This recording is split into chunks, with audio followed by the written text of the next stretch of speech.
Hello, my friends, and welcome to NerdTube. I am Santa Claus, and I'm with cousin Cheeto, and we're talking Discovery, Season 4, Episode 3. I choose to live. Hello, cousin Cheeto, how are you doing today? Hello. Yeah, I'm sorry. I'm doing no face for right now just because I'm eating. But yeah, I'm excited to talk about this episode. Kind of digging it. Yes, me too, my friend, me too. So, this is the third episode of Season 4, and we weren't really dealing with the anomaly too much in this particular episode. Apparently, there's some, you know, uh, how do I describe it? Mercenary nuns who know how to do martial arts and use a sword, and they come from the Var. They're a cross between. They're mainly Romulans, I believe. They're from the Romulan origin, but nevertheless, these women they want some dilithium, and they want it badly. Why do they want it? Well, we will find out a little bit later on. But they took the dilithium from the Starfleet Federation ship, and when I saw this ship, I thought to myself, oh, cousin Cheeto is going to shoot his big fat load all over this. Look at this ship. Is it a Miranda class, a masturbation class, an asshole class? I wonder what cousin Cheeto was thinking about it. Nevertheless, let me just quickly go to the comments. Engage. Hello, Daniel Vance. Hello, Agu. This is Santa Claus. I'll be taking out of a jam for the next 24 days. Ninja nuns. I think they called them kumquat. Yes, kumquat. Yes, that's what we were saying. Kumquat palato or something. I still hate the detached ship parts, but the credence looks spectacular. Yes, as I said earlier, I know cousin Tito was shooting his big fat lord overseeing that new 31st century Starfleet vessel. And Oh, nevertheless, we had these super nuns, these mercenary kumquats, going in there, stealing the lithium, and killing a Starfleet officer. This caused a big Starfleet, as well as the people of Navarre, had to come together to resolve the situation, and we get to meet Burnham's mom again. What did you think so far of this episode, cousin Burrito? well, I mean, I was liking the beauty shot of the new ship. Um, as you know, I mean, you knew me. Um, but yeah, I mean, I'm not particular to this design of ship. It's very boxy. I don't like the very like boxy design ships. I mean, that's why I'm not a huge fan of Discovery because the whole back half of Discovery is just like a big box. So Big box, huh? Okay. Well, let me just quickly respond. I am taking over from Zamir for the next 24 days, but he needs a break because he works very, very hard. And it's now Christmas time, and I'm going to be taking over until then because I'm Santa Claus, not Santa. I'm doing fine, thank you. My name is Xantar. Xantar, bye. Okay, we must continue. Now, I personally thought that the main plot of this show was really poorly executed. I don't know about yourself, cousin Cheeto. there were parts of it that I liked, but I agree. I think it was not well executed, but I did like a lot of parts of this episode. By the way, Bandit, you can see my name in the bottom left hand corner when there's no comments. There was an old officer called Patrick Fickett. He forgot he had programmable metaphrases up his sleeves. In the thick of it, a sword came out and he got the thick of it. Poor old Patrick Fickett. Very good, I said, very good. I like it very much. Very inventive. Ah, I like I like this Wagyu. Wagyu is my favorite friend after bandits. Spell your name in the comment. As I said, my friend, look, there it is in the bottom left hand corner of my box. Okay, so this particular assassin officer got killed. He was wearing red after all, so it makes sense, huh? And these super nuns after the lithium, even though the dilithium is being given away freely by the Federation, but they require it more urgently than the people who are receiving it. Now, for some reason, the super nuns, they don't want to let the Federation know about this secret society, how do I say, cocooned in space. That you talk about Latinum? No, I expected to see Ferengis involved when I found out they had Latinum. Because, Latinum and Ferengis go together like fish and chips, curry and rice. So I expected them to be Ferengis going after them, but I don't think we saw Ferengis, did we? We saw one last episode, yeah. And we saw one in this episode in the Newton Ford bar where they were playing darts earlier, and he was the bartender. I'm not sure if you noticed that. But nevertheless, let's not stray too much from the subject. This lady, this kumquat, Melanjo, whatever, super nun from Romulan, from Navarre, she's killed an officer, and now the president of the Federation wants Burnham to go with her mother, who's a kumquat herself, to resolve the situation. They take Book's ship, and Book himself goes with Stamets because they're still buddying up together, and they go to Navarre to talk to the scientists of Navarre to find a way to deal with the anomaly. Because Stamets can't figure it out.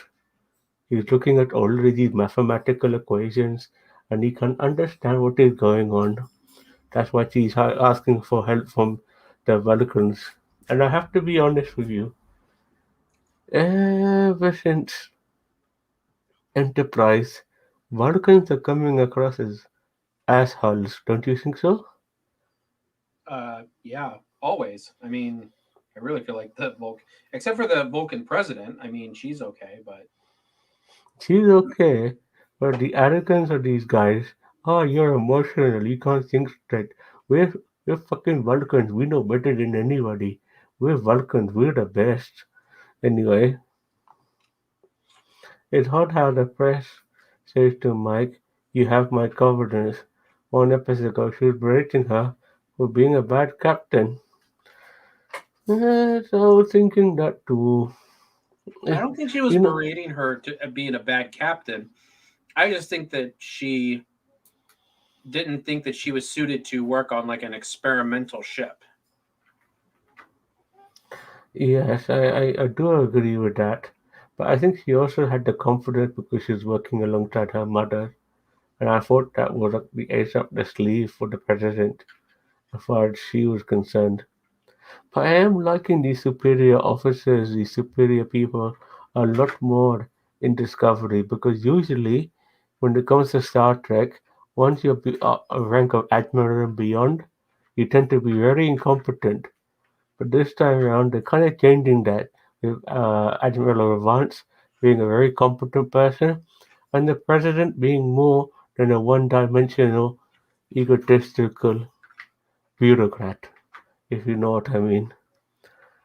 Oh, looks like Vance might be joining us soon. Oh, Vance is my favorite. Isn't the Vance supposed to be a union of Vulcans and Romulans? So some of them should be emotional, sealed, unless they came to the way of logic. Yes, I do agree.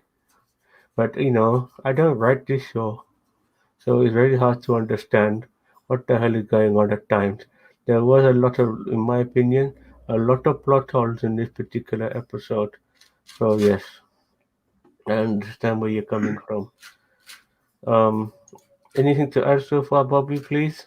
No, I mean, you're kind of right. I mean, it's kind of the stereotypical Vulcans are more arrogant than everybody else, and Wagyu's right. I mean, it is a Navarre is supposed to be a union of the Vulcans and the Romulans. Now, could it be that like the Vulcan Science Academy is just for Vulcans and the Romulans have their own thing? Yes. I mean, I guess you could have that.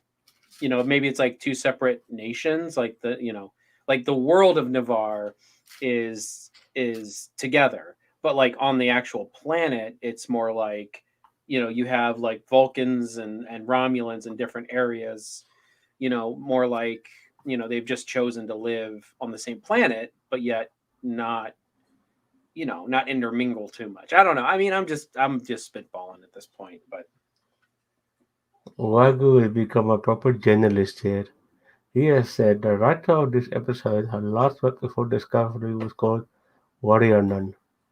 Laugh out loud. She also wrote an episode of Power Rangers. This is what we're dealing with now. Somebody who only knows how to do 25 minutes and not an hour. Daniel once has said the Navarre ambassador made a point of saying they don't lack emotion, only that they choose to handle things more logically. Yes, I do agree.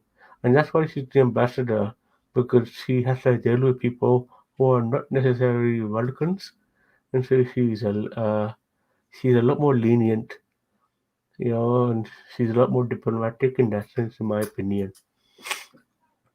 And we did get a nice scene where the president did a Vulcan mind meld. Remember that? hmm I like a good mind meld in my Star Trek. It makes me very happy. I like the way they did the transition though. I mean, like the way that it kind of faded, like it dusted in and dusted out. Like I just felt like it was very organic, like I, I, I, from a point of view. yes, from a certain point of view, I do agree. Why hasn't photonic technology come further? Using chili as bait was just reckless. Use a photonic chili wearing a mobile emitter instead. Maybe, but maybe because we're dealing with futuristic super nuns, maybe they're able to counter that with the in a magical way. They are kind of telepathic. These people. Yeah, they'd I be able don't to maybe, understand. or like a heat sensor. I mean, they wouldn't be able to see, if it wouldn't register on a heat, like a heat scale or something like that. I don't understand why Stamets took his equation to Vulcan. I mean Navarre Science Academy, though, who is an expert on wormholes who created them with the 21st century tech. Michael's mom. Good point. She was the red angel. It was also to do with, I believe, that was also to do with time travel as well. They're all different, type of science fiction. But then again, what the fuck? It's all confusing to me. Yeah, I time honestly, travel. I honestly expected the captain of the space station for episode 1 to be the photonic, and that's why he stayed till last, as he was unable to leave the station. Okay, fair enough. Oh, I'm glad he's dead. He was annoying me anyway. So, back to this. So, I like the way Stamets cared for Book's personal well-being by wanting him not go through the trauma again. But in a sudden twist of fate, we had a situation where instead of Book feeling trauma, he came to peace by revisiting his memories. He actually found peace seeing his nephew, seeing his brother, and all of that. And it kind of ended, in my opinion, the sense of tragedy that Book is going through because we needed to move on from that. And I felt that came to an end. I'm still sure he's very determined. But after finding whatever information they were looking for, which I couldn't comprehend the first time watching this, I've only seen this one time. I guess what really counted was Book not feeling sorry for himself anymore, not having that survivor's guilt anymore. Don't you think so, Cheeto? Yeah, I really felt like they wrapped this up pretty good. And I mean, yeah, I felt like that it was handled well. And I mean, the actor who plays Book is just so good. I love him. I loved him ever since I saw him on Supergirl. I thought he was great. I might just have like, hey, Brans, how are you doing, my friend? Is he there? Brans? He says he's Brans? muted. Oh, yes, I see. Shall I unmute him? I can't. I tried. Ah, He's here in spirit, just like you, Santa okay. Claus. Thank you very much. You are the spirit of Christmas here. Oh, yes, I am. I like to shoot my spirit over everybody. Oh, sorry, I already did that. We also found out Kamina had decided to return to the stars, so they literally goes back to cavemen for the last 900 years. Baal probably have a huge fleet and explores half the galaxy. Okay. I wonder if if Book's necklace holding the tree sap and family bug won't be the key to allowing the new people to initiate the spore drive. Actually, let me tell you something right now, Daniel. You know what? That necklace is the key to stopping the anomaly.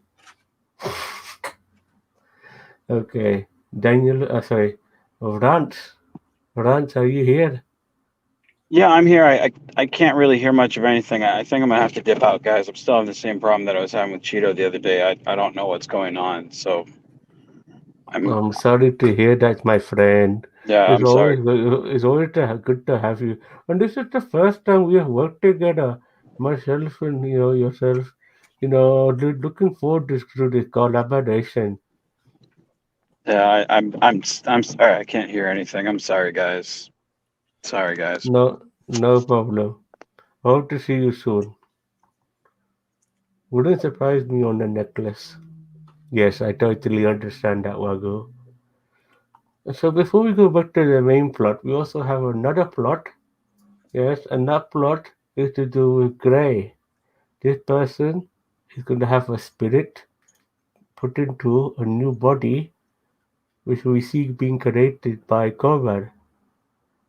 And in a nice moment, Adira, being very possessive of Gray, is very concerned of this particular transition, and he might not necessarily survive it, and that's why she's concerned. But he is in limbo, so this is why he took the chance.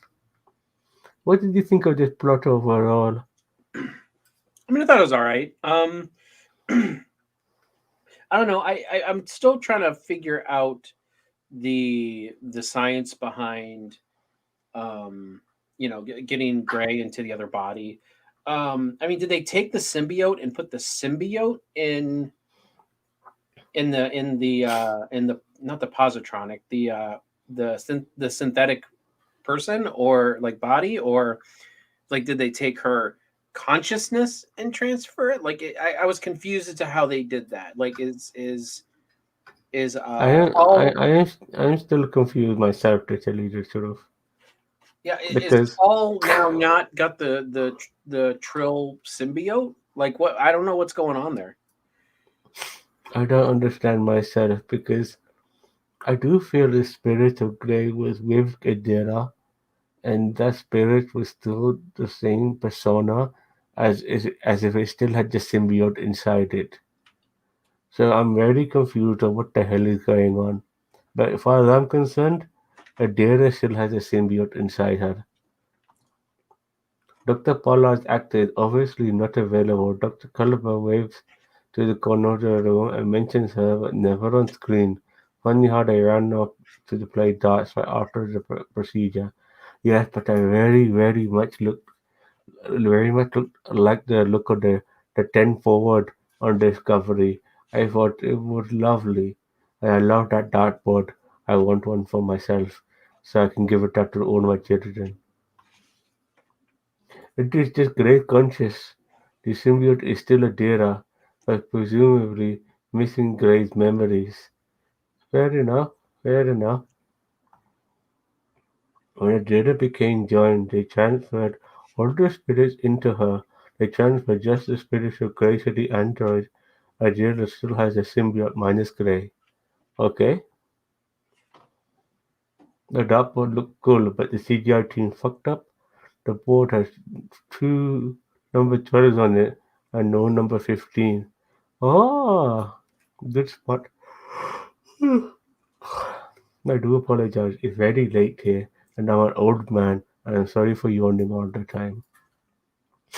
Now, I personally did not find this episode the most interesting. I thought the subplots were far better than the main plot. And going back to the main plot with this nun who is now working or has this special mission, and on top of that, we get Tilly joining because the thing with Tilly today really annoyed me. It's like, oh, I don't know what to do with myself. I need to have a break from the norm. I need to do stuff that I don't normally do.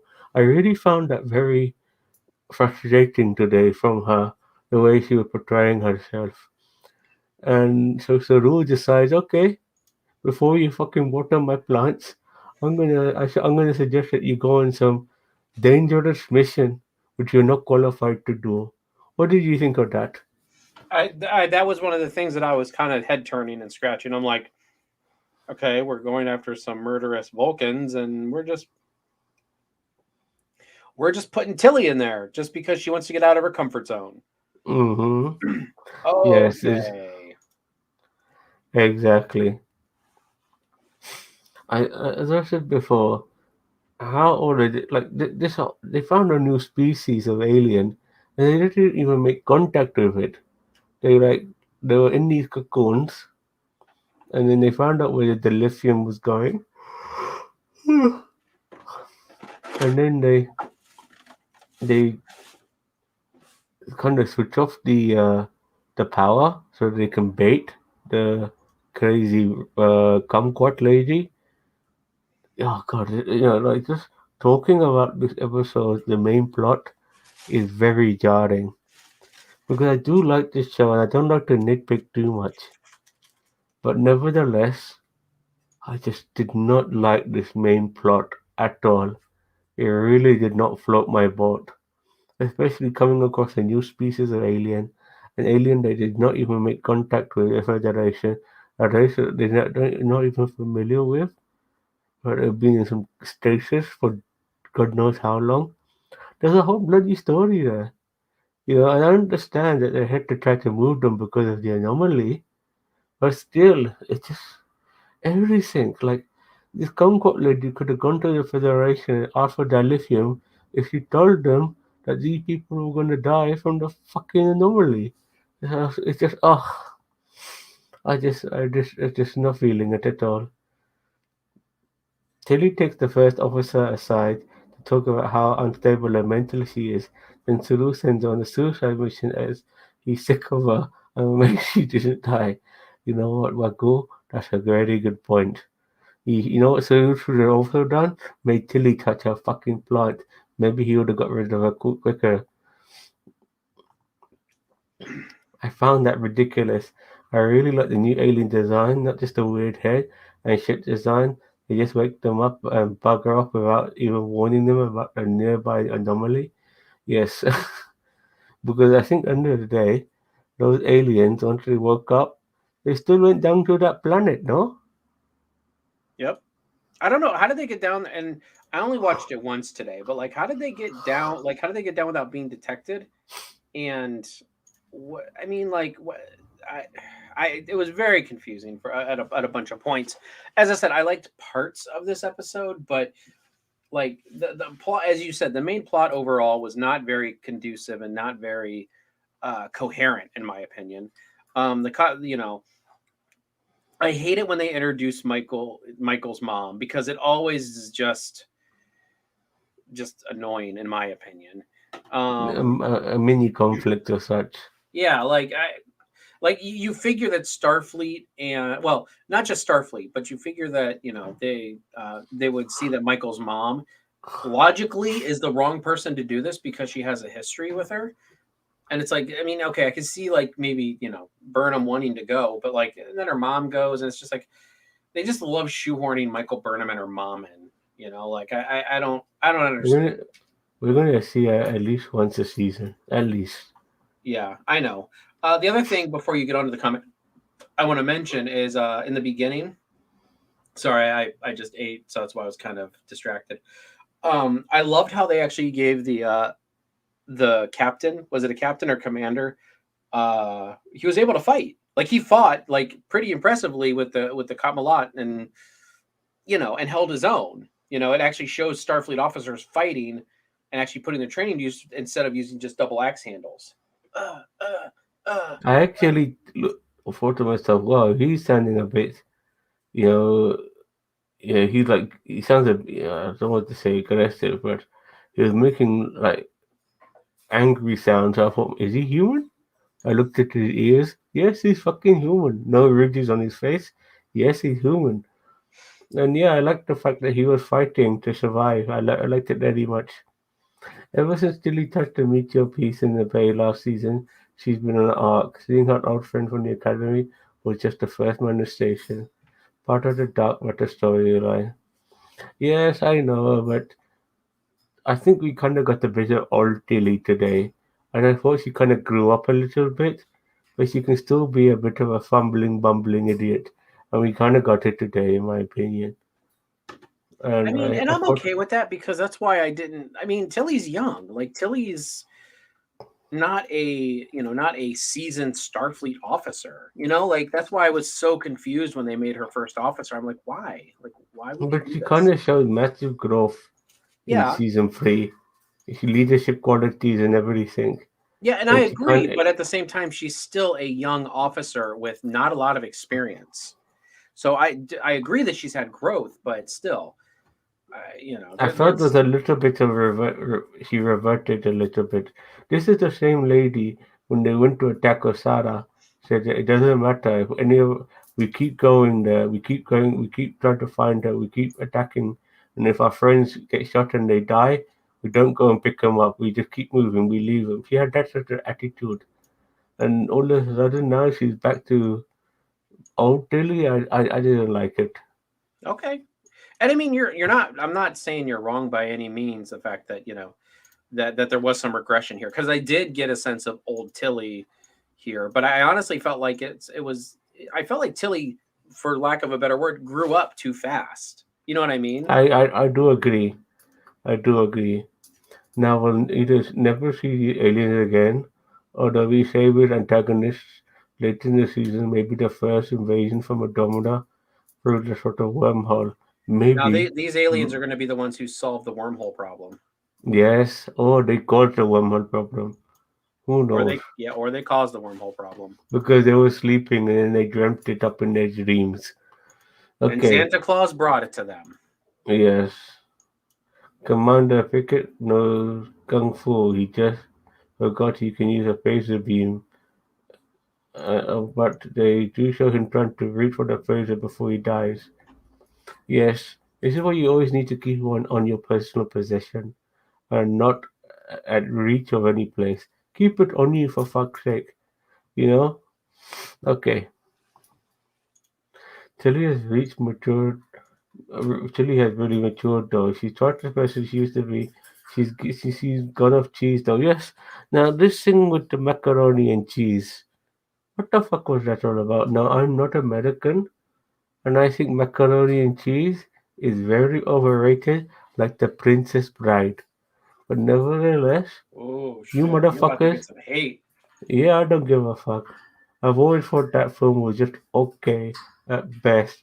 The way people fucking shoot their Lord Order, that fucking movie, it makes me boggles my mind.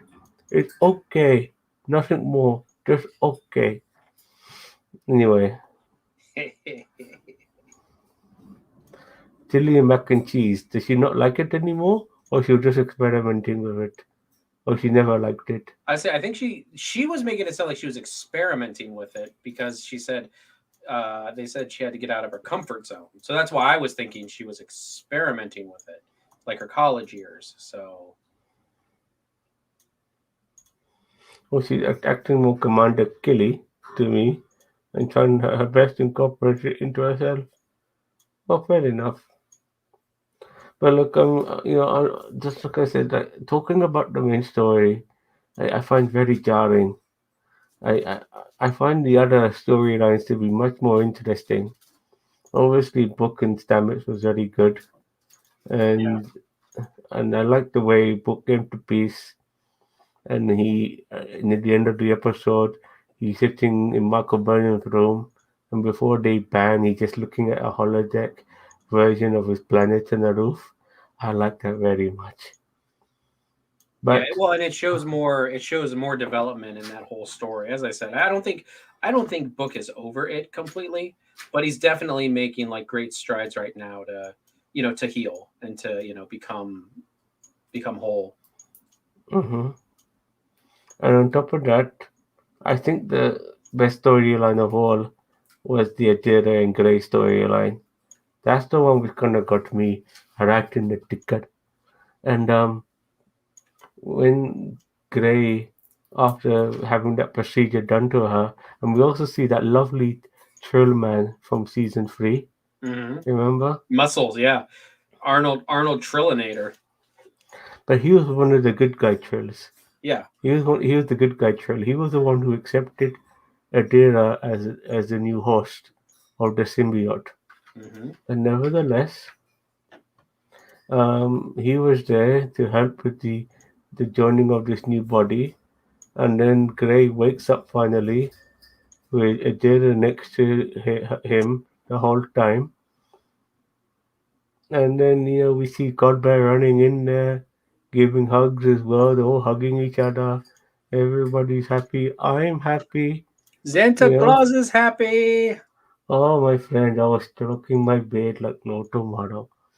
But nevertheless, we have now a new character. Well, I don't want to say new, but now Gray is an established person who will be seen by everybody on the ship. And it's going to be interesting to see what part she plays, or he plays, sorry, on the ship in the future episodes, don't you think? Yeah, I mean, this is definitely new territory. I mean, as I said, it's not new territory bringing somebody like back from the dead or whatever, but it's like they're obviously taking a main character and they're bringing them in from a non-corporeal state into a corporeal state. No one's actually, except for whoever was on that planet at the end of season 3, actually met Gray. So it's going to be interesting to see how Gray interacts with everybody. So I mean he's definitely an interesting character. I don't know if it's getting oversaturated with too many characters, and not that I want Gray to not be there, but at the same time, it's like okay, so we still got all these bridge. I mean, how many main characters are there? I mean, are we counting Reese and uh, Bryce Bryce and and Owo, Owo and Detmer, you call her? I call her Kayla. You call her Detma. Like, are we and counting them as Blondie. main characters anymore? Because we barely saw them this episode. I don't even Yeah, think Blondie. we We did. still have Jet. We still have Jet there, no? Yep. Somewhere. Yep. But I mean, how many characters can we freaking have? Like, that's why I'm saying, like, I don't want them to get lost in the shuffle, is my thing. I honestly feel like going into next season, they should really consider doing a spin-off show in this century because and like do kind of like the Miles O'Brien thing or the Worf thing where it's like they take a character from Discovery and they transfer them and then they become a more established character on that other show. I I'm kind of getting to the point where the characters are oversaturated. Like there's like freaking Final Fantasy 6 levels of characters in this group. And I know you don't get that reference, Santa, but I do. And any Final Fantasy fan knows that there's like 15,000 characters in Final Fantasy 6. Okay, look. There's a show that was very popular called The Game of Thrones. Oh God, don't even get me started on Game of Thrones. But the point is, there was so many characters. So many. Not all of them had a chance to shine week in, week out. But my god, they were there and they were very memorable. So they might go down that route. There are ways. Yeah, but they also killed a million people on that show. No, I totally agree, but whoever got killed, somebody else took their place. There's always a lot of characters. And what I've noticed that even though it's still a little bit of the Michael Burnham show, she's not front and center like she has been in the previous seasons. And I will agree with you. That is something that I think is much better this season already in 3 episodes. Is that it's not the Michael Burnham show as bad. And honestly, Michael Burnham has been much more tolerable to me in these episodes. And I know I never thought anyone, I know people never thought they'd hear me say that, but I mean, it's true. I mean, she's acting like a captain. She's the only thing I hate this episode is like they had to throw her mom in the mix for some manufactured tension. And I'm like, oh God, like Well, we had to kill a kumquats. So they had to, and watch her mom is around and she's not dead. Like I said before, they're gonna show her in once or twice a season. Let's just hope we don't see her again until next year. yeah, I guess. Let's hope. I'm not feeling the mom thing. I just never have. Another Baldurian. Do you know what that means? Huh? I don't know either. There are enough main characters. You can kill a couple of for some feels. Yes, I totally agree, Daniel. But Lorian. who's even? Is that Morn species? I don't know. Final Fantasy VI, the best Final Fantasy. I forgot what Goose says. No. In my opinion, Final Fantasy 9 is the best. Final Fantasy 7 is my favorite due to nostalgia. We can have that debate on a whole nother different scale. I actually wanted to do a debate one time with somebody on why 9 was better than 6, but Yes, he's here right now. oh, is he right? Is he here right now? Revolution Media. I'm here to learn Star Revolution Trek. Media. See, people want to know why 9 is better than 6. Okay, I'm off my rabbit trail. I'm back on track. 9 is and Revolutionary Media. My name is Zanta. Don't wear it out, or no presents for you this year, my son. I don't know about that. She was one to trigger the riding a wave escape last episode. Not Price the Surfer. She's a great sword fighter. She works out an alien terror lift for nothing. Fixes cryo sleep. I kinda got lost there. Do you understand? Hold on. Let me read it. I got to read it. All right. I don't know about that. She was the one.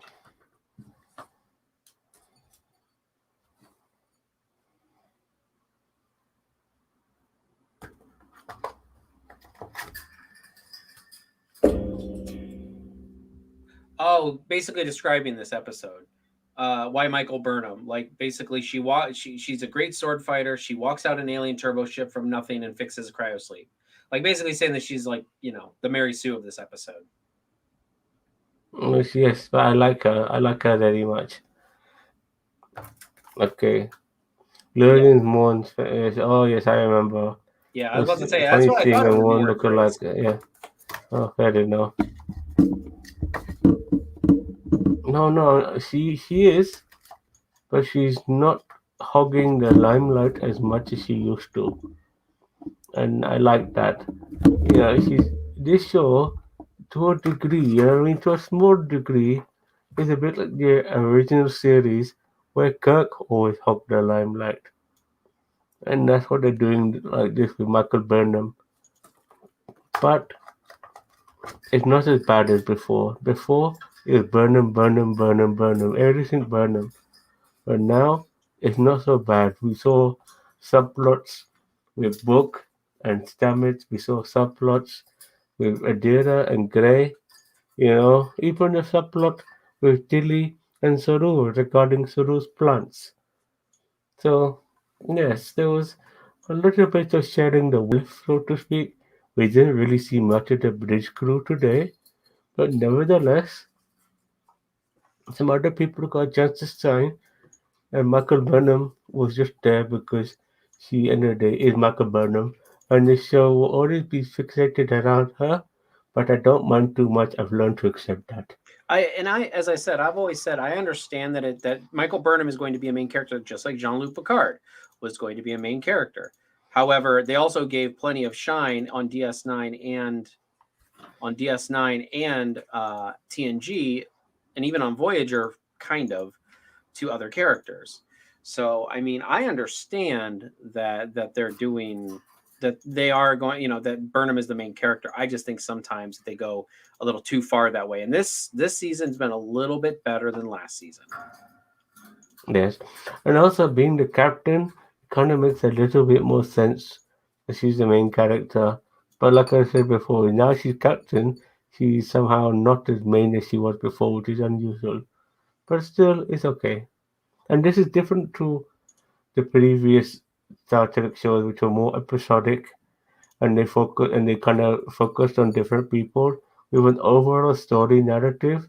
Yeah, normally, I think it just pans out a little bit different, and it's not just straightforward to give other people a chance to shine. They have to take their moments when it's given to them, like Bryce did with uh, his surfer problem solving in last week's episode. Yep. And as I said, I really appreciated those moments where they were letting Bryce kind of have a moment in the sun. What's up with it not touching the kelp pipes in bloom? Why is it better till you not know it's either sex or drugs or both? Well, maybe it's mutation. It's hard to tell. It's hard to tell with alien plants. It might not. We are thinking it from a human perspective, a 21st century human perspective. It could be beyond your capability of understanding what that plant does. I honestly feel like we'll find out by the end of the season because I feel like that's going to bug people until we figure it out, and it's going to be something like you know, like it's either poisonous or erotic or hallucination. Basically, what Vance was saying was sex or drugs or both. Yes, I totally understand. And poor Octopus head on the bridge still hasn't had his chance to shine, been standing there for 4 seasons. Don't worry, I'm sure he will or she will sacrifice herself for the greater good and turn into calamari for everybody else to enjoy. What? Octopus head. Yes, I know. Uh, I, Okay. I Swamp kelp. So as you can see, for myself and Cheeto, this has not been personally the most exciting episode to talk about. Usually I'm a lot more boyish, a lot more joyful talking about Discovery, but after two very interesting and very good episodes, this one left me a little bit flat. excuse me, Santa Claus. This is the first time you've talked about Discovery with me. Okay, You've never talked about Discovery with me. This would then be your first impression. how did you find the first two episodes? No, I no, I'm saying that you have not been with me. I understand. Okay. I I'm mean, just I thought saying, the I first two thought, episodes were great. This one was a step yeah, down, yes. but it wasn't. I mean, like the last episodes were like an 8 or a 9. Like this episode, I see with like a 6. Like I when Burnham's mom comes into it, it always feels convoluted and forced. For me, it's not the mum that's the problem. It's just the overall writing of this episode, your execution, the logic of it. I just did not like it. And in the end, when uh when they arrest that kumquat woman, she was taken back to Nevada, and she's going to face But to justice. me, it made a lot of sense because they were doing they were emphasizing the politics of all of it, and that makes sense. Because even Vance said he was not okay with it. And obviously Burnham wasn't okay with it because Burnham lets everybody know what she thinks. So I mean, it's kind of like, we all know that that you're not okay with it, but the politics of it kind of brought uh kind of was brought to the forefront, which I liked. I thought that that was good because the Federation doesn't normally focus on politics so much. Like they focus sometimes on diplomatic issues, like specific, but like this was more of a political issue, and that's like an image and everything like that. So that's why I was like, ooh, okay, a little bit of a different spin on this. I think I like this episode more than episode 1 and 2, purely because I like the non-humanoid aliens being there and the interior design of their ship. But nothing came of it. Might be out to a solid 4 out of 10 now. Yes, I totally understand. When I saw those aliens, by the way, they kind of reminded me of the engineers from the Ridley Scott alien movies. But that's just a little correlation. Also, because of the pods, they look eggs like aliens and stuff like that. There were a few aliens similarities in this episode when they came to the main plot. I was But waiting for the face huggers. yes, yes. That was a bit like a cone. Is what you think a cone? Yeah, a little bit maybe. I see where you're going with that. Yes. That you make no presents for you. Got in your cage. But yes, nevertheless, news on the anomaly other than what mind meld came from book. But next week, hopefully, we get back onto the anomaly track. I was kind of happy to see that this was not about the anomaly. I mean, I know that they have to solve it, but I'm kind of glad. One thing about this episode that I did like is the fact that they were still working on the anomaly, but they were also dealing with. Um, yeah, actually, Wagyu, you're right. It did look a bit species 8472. Um, but yeah, I kind of like the fact that it wasn't like totally focused on the anomaly. It's there and it's present, but like we're also dealing with other issues, and that's kind of what I liked about it. That was one of the positives I took from it. I kept thinking of the Voyager from Voyager. People found the sleeper in it. Oh yes, that was the one where they were communicating with them through their dreams. I remember that. It was a good episode. 8472 or rather, yes. Yes, totally. But that was the episode. Like I said, not a very unfulfilling episode as far as I was concerned. But I hope things will only get better from here, in my opinion. I didn't feel it was unfulfilling. I just felt that yeah, you were right about the main plot. The main plot was kind of convoluted and not that great, but I felt like there was a lot of good things happening this episode. The You know, subplots were better than the main plots, that's for yeah, sure. yeah. At least, yes, at least we're not having one planet to be blow up. Do you think they'll blow up Earth? Oh, I don't think so. No. But I do think Earth would be in jeopardy, and saving Earth would be like a big deal for the Federation, considering most of the Federation is still human. So yes, I think saving Earth would be a priority. Well, I do think Earth will definitely be under attack. Now you mention it from the anomaly. No, they woke them up and found they were all species that were destroyed. It meant stupid in Neelix language. Sorry, Oh, I remember. Yeah, I remember that episode of Voyager. I thought they weren't supposed to wake them up. But anyway, they were able to use the Borg warp tunnels. Oh, I remember that too. Yes, very, very interesting. I'm so sorry. I'm very fatigued. I do, but I'm a lot more exuberant than this. Get those Earthling xenophobes back on board, and maybe those weird titans we can't somehow get their local comms working. Okay, I agree. We're all coming together now with some dilithium too. Dilithium makes the world go around. Santa Uh, Claus has had a very long day in the workshop. oh, you're telling me, God, I'm not a young man anymore. Now, before we wrap this up, I just like to tell you all that tomorrow we're going to be talking wrestling. More precisely, Triple H, the claim to game.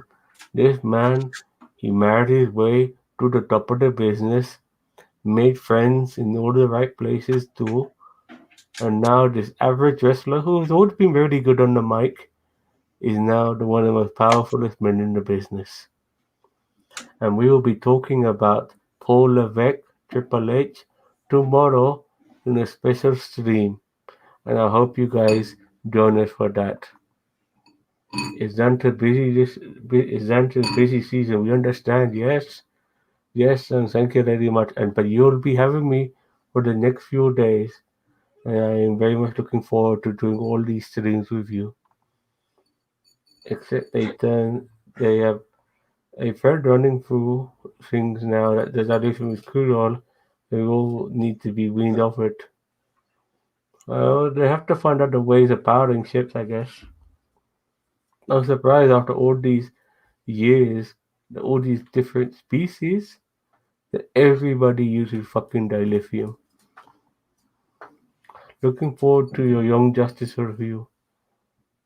Yep, I'm actually as soon as we get off of here, I'm gonna go watch it. I've been at work all day, but I'm gonna go watch Young Justice and get my review ready. So I'm glad you're looking forward to it, Daniel.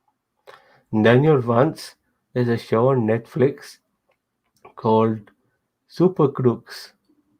I I apologize, not myself, but Zam. He watched that and he done a review and it's on the YouTube channel. It's an okay show. I've seen it as well. I do recommend it if you like your anime. Wago, I like it. If you like your anime, watch it too. Super Crooks on Netflix. Okay, guys, I think we're done here. I think we're good. By the way, matching shirts, Zam. Boom. Yes, the Niners. Santa Claus brought me a gift. Yes, yes, I gave him a gift, and I'm gonna give him more gift. I want to send you some fucking chocolates, you bastard. Yes. Were you watching him? Watch it. Were you watching him watch it down the chimney, Santa? Yes. Yes. I like to look at people when they're not realizing I'm looking at them. It's my favorite hobby. I love being a peeping Tom. Oh God, I can't with Yes. you. No problem. No problem at all. Okay, guys. So we'll be back tomorrow talking about Triple H. Please join us for that. That'll be 8:30 UK time, 2:30 American time, Eastern time, I believe. Is that correct? What time is it? 8:30 Eight, UK. seven, six, five, four, 3:30. three. 3:30. 3:30. I 3:30. apologize. 3:30 Eastern, 2:30 Central, 1:30 Eastern. Western. What the fuck are your fucking time zones? I hate your goddamn country. Anyways, please join us for that. And thank you very much for watching. And don't forget to like, share, subscribe to NerdTube. We are the greatest YouTube channel you never heard of. We see you later, my friends. Bye bye.